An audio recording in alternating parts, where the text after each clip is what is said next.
ایک بزرگ تھے، یہ نہر کنارے وضو کر رہے تھے تو کئی دنوں کے فاقے تھے۔ کیا دیکھا کہ پانی کی سطح پر بہتا ہوا ایک خوش نما سیب آیا تو اشتہا غالب ہوئی، اس کو پکڑا اور کھا لیا۔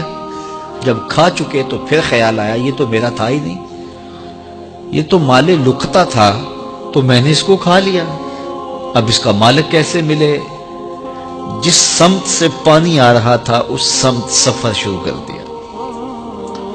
کئی دنوں کی مسافت کے بعد دیکھا کہ ایک باغ ہے جس کی شاخیں اس پانی کی طرف لٹک رہی ہیں۔ سمجھ گئے کہ یہیں سے گرا ہوگا اور میں نے کھا لیا۔ خیر باغ میں پہنچے، مالک سے ملے، کہا کہ یوں میں نے ایک سیب کھا لیا ہے اور میرا غالب گمان یہ ہے کہ اس باغ کا وہ سیب تھا، تو میں معافی مانگنے آیا ہوں، یا پھر بتائیں کہ اس کا ہرجانہ کیا ہوگا۔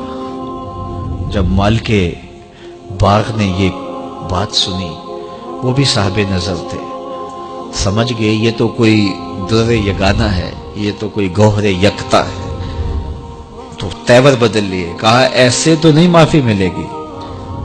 کہا حضرت کیسے ملے گی؟ کہا 12 سال تک میرے باغ کی گوڈی کرنا پڑے گی۔ اللہ اکبر، اور ایک شرط اس کے علاوہ ہوگی۔ کہا ٹھیک ہے، میری غلطی تو معاف ہو جائے گی نا۔ 12 سال تک باغ کی گوڈی کرتے رہے۔ ایک دن فرمانے لگے وہ صاحب باغ جو تھے کہ سیب توڑ کے لاؤ، مہمان آئے ہیں۔ تو وہ سیب توڑ کے لائے تو وہ کچے ہی تھے۔ تو کہا تم 12 سال ہو گئے ہو سیبوں کے باغ میں رہتے ہوئے، تمہیں پتہ نہیں کہ کچے سیب اور پکے سیب کیسے ہوتے ہیں؟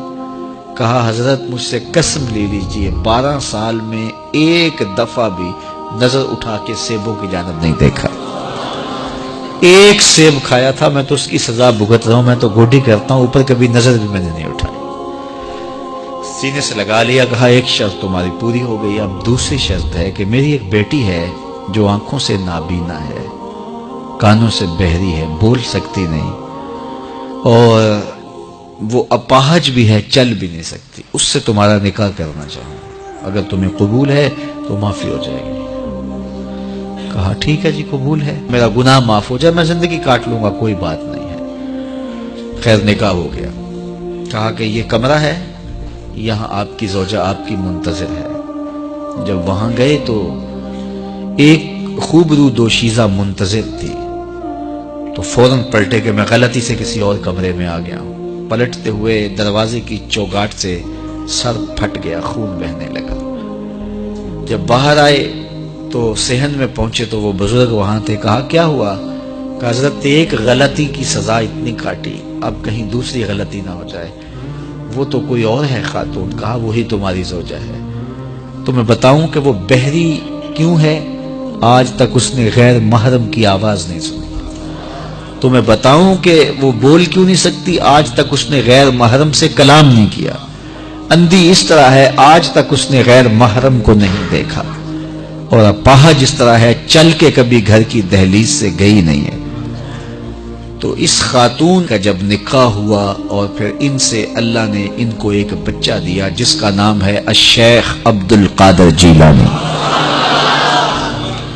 جب ماں باپ اس طرح کے ہوں تو بیٹے اس طرح کے ہی ہوتے ہیں۔ باپ کا لقمہ پاک اور ماں اپنی آبرو کی کیسی محافظہ، پھر در یگانہ اور گوہر یکتا جو پیدا ہوتا ہے وہ دین کی احیاء کرنے والا ہے، دین کی مردہ قدروں کو نئی زندگی دینے والا ہے۔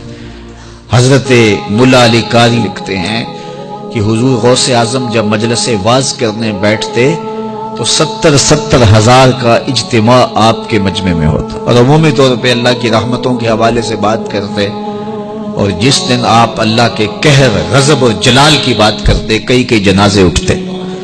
یہ آپ کی گفتگو کے اندر عصر کا رنگ اور شیرینی تھی۔ اللہ اکبر۔